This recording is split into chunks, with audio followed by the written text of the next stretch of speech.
Happy birthday to us. Happy birthday to us. Happy birthday, Factoraly. Happy birthday to us. Hello, everyone. Hello. Guess what? What? It's our birthday. It's our 52nd episode. Is it really? Should we be doing this on our 53rd episode? Because then we have had a whole one. Oh, no. Oh, no. That's all sorts of complicated, isn't it? Not if you're in China. Okay. So the day you're born, you are one. Yeah. That's complicated, isn't it? And a secondary question, is this our birthday or is this our anniversary? Well, you see, we thought we'd do one on birthdays. Yes. And I looked at birthdays and anniversaries. And anniversaries is just massive. Yeah. Yeah. Birthdays is, eatable. Still pretty big. We can digest birthdays quite easily. Yes. Birthdays, we can just have one slice of the cake. Yeah, exactly. The anniversary would be like eating an entire feast. Exactly. That's what I thought. So I thought rather than do anniversaries and birthdays, yes, just stick to the one. Let's just do birthdays. Fine. Okay. Well then, now for anyone who's accidentally stumbled into this for the first time and is wondering what we are talking about, what are we celebrating the birthday of? For a start, who are we? Who are you? Pass. Nice to meet you, Pass. I'm Simon Wells. I'm Bruce Fielding. We are both professional voiceovers. We use our voices to record audiobooks, meditation pieces, the occasional funny character voice. The most boring corporate videos you've ever heard in your life. Excellent. But just for funsies, when we're not doing that, we come together here in this mutual little virtual space to record this podcast, which is called Factoraly. How would you summarise Factoraly, Bruce? It's a load of nonsense for about 30 minutes. That's the one. We look at subjects. We're basically fact nerds. We like facts. So, and also the more useless, the better.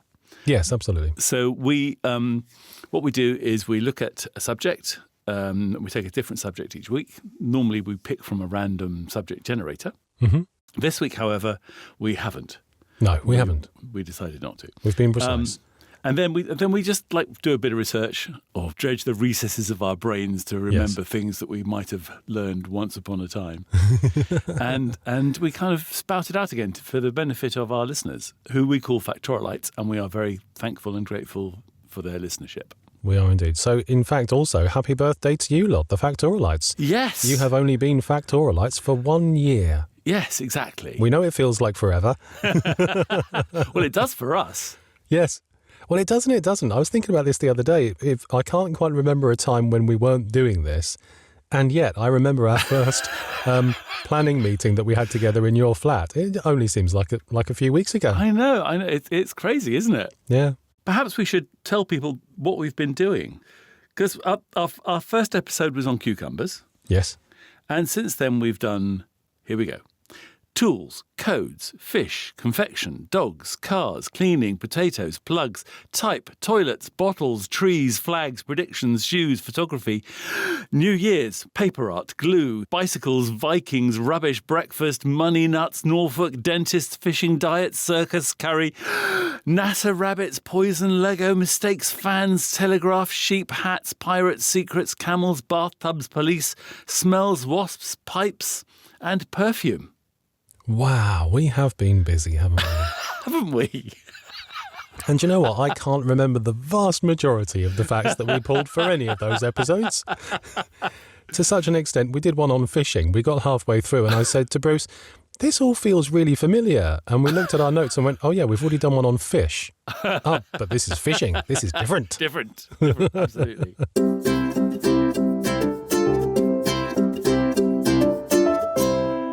So, birthdays. We are here to tell all of you lovely folk at home some interesting facts related to birthdays. Okay, let's start off with parties. Okay, go on then. So birthday parties weren't really a thing until quite recently. Okay, how recently? As far as I could research, birthday parties were for adults, not for kids. Oh, okay. You didn't bother with children's birthdays because they might not survive past about the 10th one, so it wasn't Oh my goodness. worth bothering. So it wasn't until the 19th century that children's birthdays were first widely celebrated. Really? Yeah. It's the Germans. Of course They it do is. Christmas, they do birthday parties. And they coined the term Kinderfeste, or children's parties. That's brilliant. I think a Kinderfester sounds much more fun. Doesn't it? It sounds like you'd have an egg with something in the middle of it. It does, doesn't it? Yes, exactly that.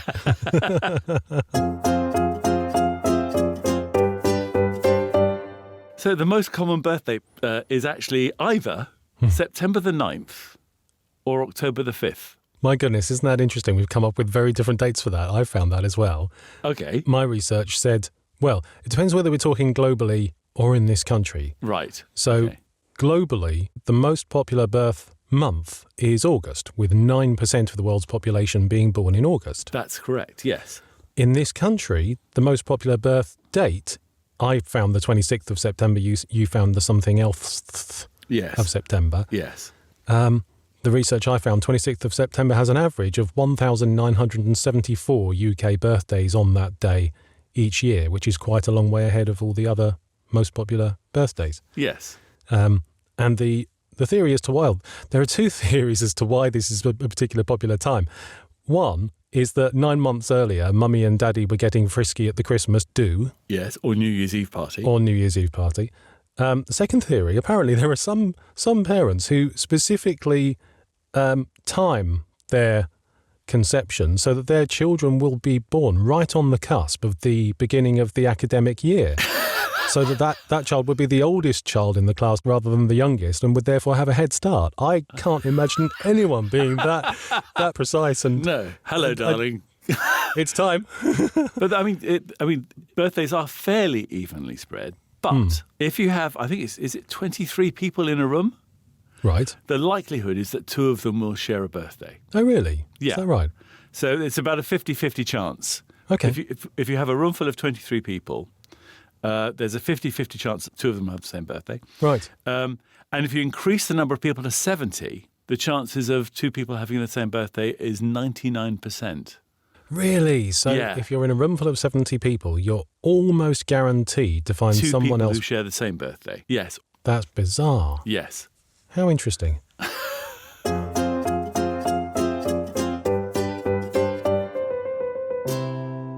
Now that's where the majority of birthdays happen. Yeah. Apparently the least popular month to have a birthday, I mean, as if one has a choice about the about the month of one's own birthday. The least popular is February, globally speaking. There are Yes. fewer people born in February than at any other time of year. Yeah. I guess there's 2 reasons for that. One is because there are 2 days fewer. 2 is that 9 months before that is fairly boring. Yeah. What is not? I can't do the math. It would be May, maybe? Yeah, May. But that leap year birthdays must be a nightmare. Yes, absolutely. I had a quick look into this. I know someone who was born on the 29th of February. Oh, wow. And so obviously because a year isn't really 365 days long, it's 365 and a quarter. Yeah. You make that up by throwing in an extra day every 4 years, just to confuse everyone. So every 4 years you get a 29th of February. If you happen to be born on that day, I've always thought that's a bit of a jip because you can only celebrate your birthday every 4 years. So you get to my age and you're technically only 10 years old. It just seems a bit unfair. Apparently in legal terms, in passports, in official legal documents and that sort of thing, 29th of February, perfectly legitimate, viable date. Yep. There's no problem with that at all until you come to working out how old are you. The answer to which is, well, I'm not really sure. Depends what metric It's you how want many to use. birthdays versus how many years, isn't it? Exactly that, yeah. So a lot of people tend to officially celebrate their birthday either the day before or the day after, February 28th or March 1st, just to avoid the confusion. So an official birthday, Yes, an official birthday. much like the king. Like the king. Brilliant. So if you're born on a leap day, which is that extra day in a leap year, you are called a leapling. That's lovely. Isn't that a lovely term? A leapling. It's almost like the German term of affection, isn't it? Liebling. Yes, I suppose, little love, yeah. And do you know who the most famous leapling is? At least in my book. No. Go on. Superman. No way. Except he was born on Krypton. Well, yeah, I know, but in 1976, DC Comics published a calendar, just a wall calendar with all your favourite superheroes on it. And on each day of the month, they put a superhero as, hypothetically speaking, that's their birthday. Not because it's written in any of the comics, but just because wouldn't it be fun to have Batman's face slapped on a particular date? Yes. And on the entry for February 29th on this calendar, they just happened to slap Superman's face on there. So officially, unofficially, Superman was born on the 29th of February, which may explain why he never seems to age, because he's only had a quarter of the birthdays. He's only a quarter of the age that you think he is. Exactly that. Yeah, fair enough. But then the month that you're born has all sorts of ramifications, doesn't it? In all sorts of places, like your zodiac sign. Oh, of course, yes. Star signs, is dictated by the month in which you're born. So your birthday determines whether you're a nice person or a horrible person. Yes. No, that doesn't work. Yeah.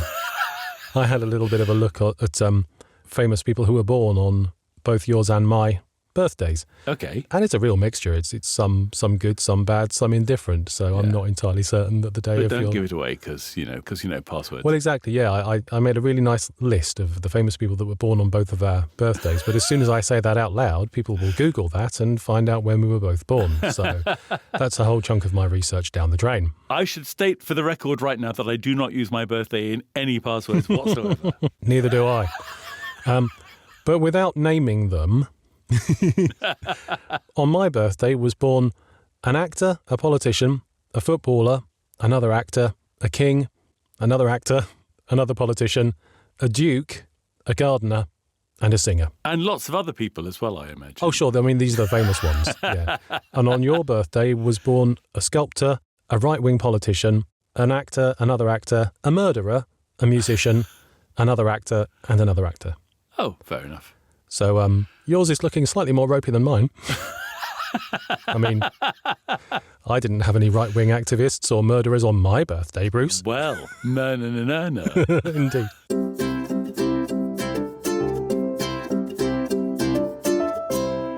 You know, the other thing about birthdays, you can have a birthstone. Oh, yes, of course you can, yeah. And, you know, they're generally speaking, they're all sort of quite valuable, nice things. Yeah. So you get to, like, you know, if you were born in April, your birthstone is a diamond. Oh, and there lovely. are rubies and sapphires and how nice. Fabulous stuff. Nice. Unless you're born in November. Right. When it's a citrine, which is basically a form of yellow quartz.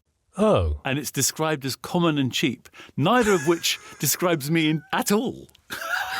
Go on then, for me, did you look up what's the birthstone in January? I believe it to be garnet. Garnet? Which is also fairly common, but, you know. Well, okay, I'll take that. And who gets to decide these things? I mean, who was the first person to wake up and say, do you know what would be a really good marketing ploy? I'll match every month of the year to a precious or semi-precious stone, and we can sell them. It's the International Birthstone Association. No, it isn't. It should be. Brilliant. The other thing you get on your birthday, of course, is you get a cake. You do indeed. I like cake. I like cake as well. You can tell by looking at me. That guy looks like a cake guy. And there are candles on cakes. Yes. The practice of putting candles on a cake, nobody really knows when it actually started. Yeah. But what's the interesting thing about candles is that candles are generally votive. So you're sending something into the heavens. Yes, the wafting of smoke upwards. And through the smoke. Yeah. Which is why you make a wish before you blow out the candles, so that the smoke from the candles can drift your wish up to heaven and hopefully have it granted. We normally do the Guinness Book of Records stuff at the end, don't we? But yes, as we're talking about cakes, should we... Go on then, throw one in. Okay. Yeah, I've got two facts about cakes, which are record-breaking. I've got the biggest and the longest. Oh, great. The longest birthday cake. Should we do a guess? Yes, go on. Okay, I'll give you some clues. It was baked in India by the Bakers Association of Kerala. Right. And it was in 2020. 5 metres. A lot more. Let's throw in a 0. 50 metres. A lot more. Half a kilometre. A lot more. A kilometre? Even more. I don't know. Go on, how many? Well, the five bit was right. Oh, good. 5.3 kilometres. No way. 17,388 feet of cake. That's just... I mean, you couldn't even lay that out in one straight section, could you? That would have to be winding all around the local neighbourhood roads. Or down the side of a highway. So where did this happen in India? This is in Kerala, in India, yeah. That's fantastic. You can only hope that they brought out all the locals to come and take a piece, can't you? Well, yes. I mean, it'd be tricky to keep the birds away. Oh, heck yeah, wouldn't it? You just have 5 1/3 kilometres of seagulls all over the place, wouldn't you, pecking at it? Wow. That's a big cake. So that's the longest. What's the biggest? Well, have you got a figure for the biggest? I haven't, no. Oh, have you not? Find this at all. No, you've got both of those. Okay, fantastic. I've got other records. Yay! Okay, this one's American. Naturally. This is in Fort Payne, Alabama. Okay. So I'll give you the last bit. It's 8 ounces. Good. 2 pounds and 8 ounces. Very close. 128,238 pounds. And 8 And 8 ounces. ounces. Goodness gracious. Wow. The icing alone weighed 16,209 pounds. Is there any indication how big this is? I haven't yet found a picture of it, but if I do, you know where it's going to go? It's going to go on the blog on Factoraly.com. Factoraly.com. That's the one. The world's greatest repository of further research and useless knowledge. And rabbit holes. Indeed. Yep. You'll go so far down the rabbit hole that you'll join the Mad Hatter eating cake at his tea party. Oh, yes, of course.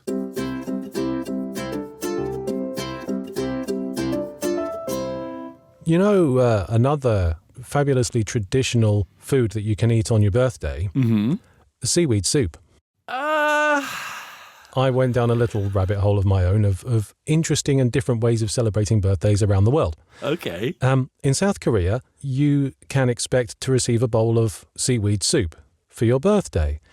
It's a long-standing tradition. The dish is full of iron and vitamins and minerals and things like that, and it's always eaten on your birthday. And apparently, this is actually a common thing for expecting mothers to eat on the build-up to giving birth, because it nourishes her and the baby, and therefore it gets associated with your birth. Okay. So every year on your birthday, you eat seaweed soup as a sort of a show of respect to your mother and an indication of long life and health and so on. So it's got lots of good stuff in it, Yeah, like seaweed. but it's not cake. No, it's not cake at all. It's nowhere near cake. Some other interesting global celebration styles I found. Oh, before you move on, talking about Korea, there are days in North Korea when you're not allowed to have a birthday. Not allowed. Not allowed. You get killed if you accidentally... You have to change the date of your birth on the birth certificate. Really? Yeah. Are these sort of dates that happen to coincide with the premiere? The deaths of previous premiers, yes. Really? Yes. As a show of respect? Yes. Wow. That's inconvenient, isn't it? You can just a imagine bit. mum and dad absolutely bricking it when you... Just hold on a little while longer, dear. You can do it tomorrow. Oh, that's great. So you were saying with other places? Yeah, so different traditions in different parts of the world. In Japan, the number 20 is a particularly important number. So for us, we reach adulthood when we turn 18.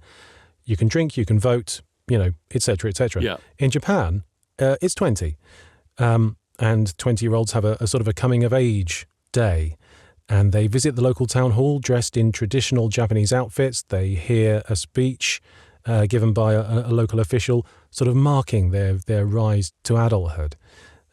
In Spain, they have an ear-pulling ceremony. Okay. Much like in this country, I don't know if it's still a thing. When I was a kid, you used to have the birthday beats. Yep. Your dearest and nearest chums would punch you really hard in the arm the same number of times of your birthday. Oh, like the bumps. Like the bumps, yes, exactly that. The beats and the bumps. For people who don't know what the bumps are, basically your friends, In in quotes. inverted commas, take a limb each, Yes. and they just throw you into the air, still holding onto your Yes. limbs for the number of times of your birthday. So if you've Yeah. got if it's your 68th birthday, giving you the bumps is probably not a good idea. Going to be there a long time. But in Spain, they tug earlobes. They tug your earlobe once Okay. for every year of your birth. Not entirely sure why it happens. One suggestion is the fact that as you get older, your nose and your ears are the only things that don't stop growing. They carry on growing. Right. So the older you are, the longer your ears are. And the idea of pulling on your earlobes kind of signifies we wish you a long life. Okay. That kind of thing. In Australia, they eat an item called fairy bread. Oh, nice. Isn't that lovely? That sounds lovely. Essentially white bread slathered in butter and tops off with hundreds and thousands, those little Yes. candy sprinkles. Yes. That'd be nice. In Jamaica, you're likely to get pelted with flour several times during the day. Okay. In various parts of the Caribbean, it's become a tradition to flour someone, as that's now a verb, apparently. Yes. All the usual, cake, party, games, music, presents. Yes. But then at random, unannounced points during the day, someone will come and pour an entire bag of flour over you.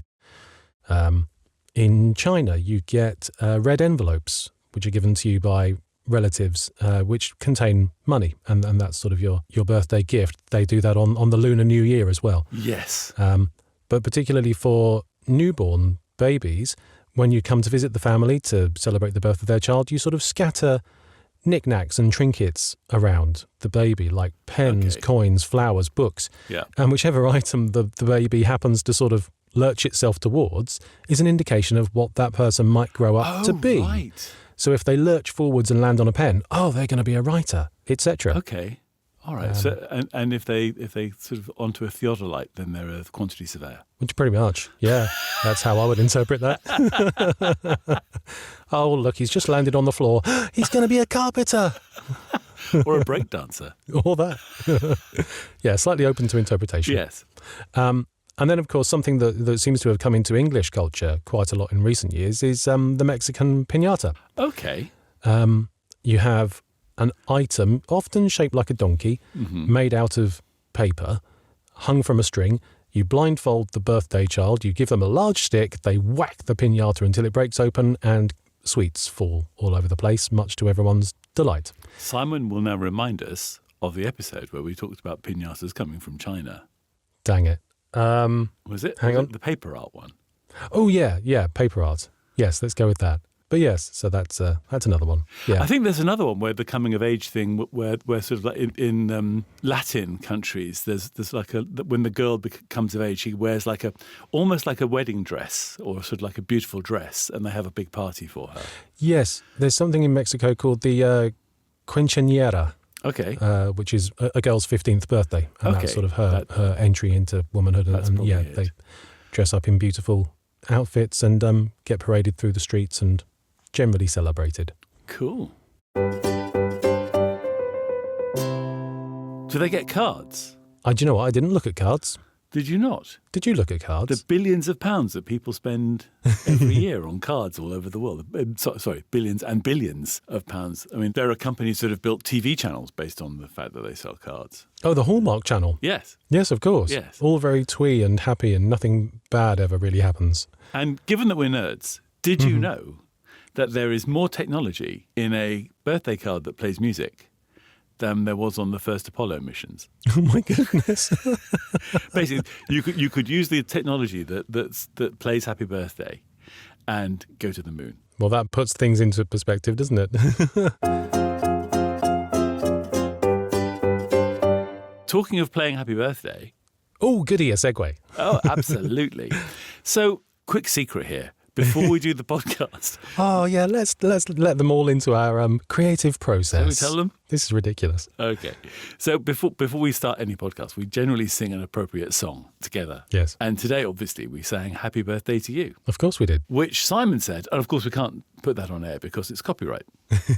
But it isn't. No, it isn't anymore. It isn't anymore. It was for a while. Yeah. What can you tell us about that then? Well, it was originally a couple of teachers, and they wrote a song called Good Morning to All in 1893. Yeah. And it basically went, good morning to all, good morning to all. And that was then changed to Happy Birthday to You. And it was copyright. Yeah. Somebody bought the rights to Happy Birthday to You. And it's now out of copyright. When did it go out of copyright, Simon? Well, as far as I found, it was in copyright all the way up until 2016. Oh, wow. Complicated backstory, but the the words to Happy Birthday to You were originally written as part of a poem, not sung, not set to music, but it was a poem called Roy's Birthday, written in 1901, I think it was. Okay. So the words as we know them from the song were written in a poem back then, but not set to music. Then at some point or other, someone put those words to the music of Good Morning to All, and those things together, that song as a whole, was published in 1911, the words and the song.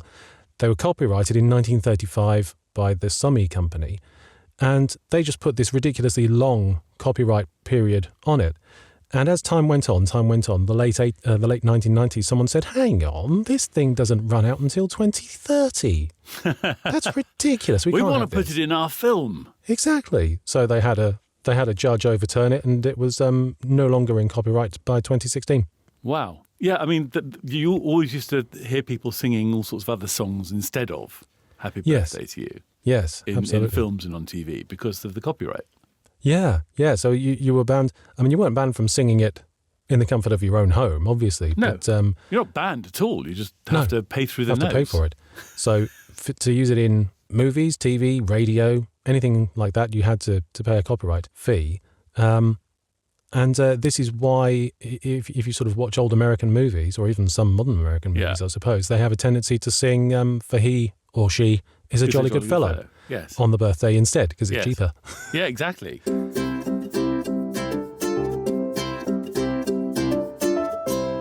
And you get presents, of course. Oh, yes, I've got... heck, why didn't I do any research on presents? Wow. So, there is a lot of stuff about birthday presents. Yes. But interestingly, in the 19th and early 20th centuries, I mean, it's quite recent, a popular 21st birthday present was to have all of your teeth removed and replaced with dentures.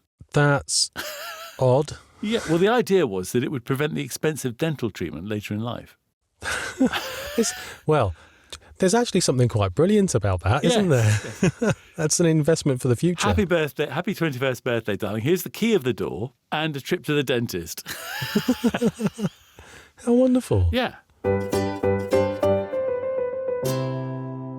I know we had some records earlier. Yes. Do you have any other records? I have a couple. I've got a couple. I've got some birthday-related records. Go on, then. Give me a record. This is such a broad topic that I had to whittle this down to the ones that piqued my interest. Okay. Most generations of the same family born on the same date. Oh, okay. That's a good one. There was a chap in the USA called Ralph Bertram Williams. He was born on 4th of July, Independence Day, 1982, in Wilmington, North Carolina. His father, his grandfather, and his great-grandfather all happened to be born on that date as well. So that's four generations of the same family who were all born on the 4th of July. I can just imagine their wall charts for the next generation. It's like, okay, darling, tonight's the night. The highest number of siblings born on the same date, the Henriksen family from Norway. They had 3. It doesn't seem like an awful lot, but 3 of their kids born in 1960, 64 and 68, all born on the same date. That's interesting enough, but they all happen to have been born on Leap Day, February 29th. Oh, wow. So 3 children, 3 siblings, all born on successive leap days, 4 years apart from each other. How does that work? I have no idea. And the last one I found was the most birthday greeting videos received by one person. And I picked this out purely because this gentleman has a fantastic name. He is called Saint Gurmeet Ram Rahim Singh Ji Insan of India. Of course he is. And he received 32,207 birthday greeting videos from his closest friends. I would imagine from friends, family, and the general population who revered him as a highly respected political gentleman. Wow. That does seem like quite a lot, doesn't it? It does. It does. So how about you? What were your records? I mean, have you had birthday parties given for you? And I guess you must have given birthday parties for your son. I have, yeah. I mean, I don't know how much would you normally spend? Would you sort of spend, 0.1% of your annual salary? Yeah, fine. Unless you're the Sultan of Brunei. Okay. In which case, that's $27.2 million. Crikey. That's an expensive birthday, isn't it? Very expensive. Basically, there was a polo match. They erected a stadium specifically. It was a dinner at his palace, which has, there are 1,778 rooms. Goodness. And they lit it up with floodlights, and they had champagne and beluga caviar. They built an amusement park. He invited the good and the great and the famous. And he kind of invited now King Charles. All sorts of people turned up for the party, including Michael Jackson, who performed. Did he really? Oh, wow. Yes. And a lot of the 27.2 million was his fee. Michael Jackson's fee. he charged $16 million to perform at the party. That's bad. I bet he was thrilled about that. To be fair, he gave a couple of gigs as well. Right. For $16 million. And everybody that left the party was handed a solid gold medal. Really? Here's your reward for attending this lavish party. Yeah, 27 million. But this is a guy who reportedly paid his badminton coach $2 million a year. Really? Yeah. I mean, some people just have too much cash floating around, don't they? They do really. So I've run out of birthday facts. How about you? I've run out of birthday facts as well. I think the candle has been blown out. I've been disappointed by the presents. And all of my chums have gone back home. But we would like to ask you as a birthday present to us, as a little treat. You don't have to wrap it up or anything. You don't have to wrap it up. Just leave us a 5-star review. Naturally. It's what it's worth. It is what it's worth. We would also invite you to subscribe to this podcast so that every week you can get a lovely little ping in your inbox telling you there's another episode waiting for you. How exciting. And we also have a Facebook page. We also have an email address, should you wish to write to us. Yeah. We're only human. We get things wrong at times. If you ever find something that you go, oh, I know a contrary fact to that, please feel free to email us and tell us, because we're on a constant journey of learning just as you are. Absolutely. So the email address for that is hello@factoraly.com. Perfect. And then there's telling your friends. Of course, yes. You meet your chums during the week and you say to them, do you know what I found this week? I found these two lovely chaps giving me loads of interesting information that I never knew I needed. Come and have a listen. Well, that is it. Thank you so much for joining us on this celebratory birthday edition of Factoraly. Thank you so much for coming. We do hope you will come again soon. Bye for now. Cheerio.